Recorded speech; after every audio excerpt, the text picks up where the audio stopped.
did you know that the red color is one of the most highly toxic, allergenic and environmentally harmful chemical that is produced in the synthetic fashion? Meanwhile, there's a handloom tradition in India where the deep red color is not derived from any chemicals, it is derived from the forest. So, in the Koraput region, south of Odisha, the tribal communities created a textile tradition where the color came even before the cloth. The source was the Indian madder, also known as the owl tree. Now, its bark contained natural pigmentation which, when carefully processed, would leave deep brown, rust or a blackish color. Now, unfortunately, this was not documented anywhere. It was just transferred through generation and memory. Here, the cotton yarn was dyed first and only then it was woven. This is the textile tradition called as the Kotpat handloom.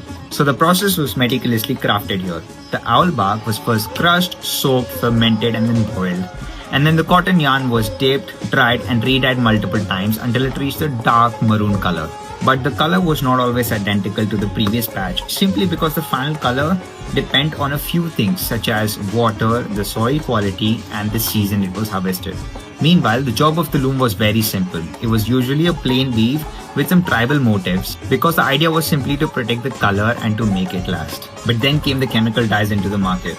These synthetic colors were brighter, faster and cheaper to produce, while these natural colors were taking weeks to produce. So the market stopped waiting. By the 20th century, only a few families were doing the full dye process. This craft was forgotten and it became economically fragile.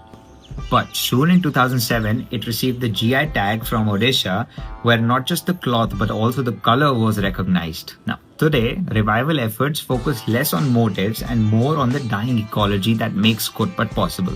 So, Kotpat handloom tradition is a reminder that good textile doesn't always have to come from big factories.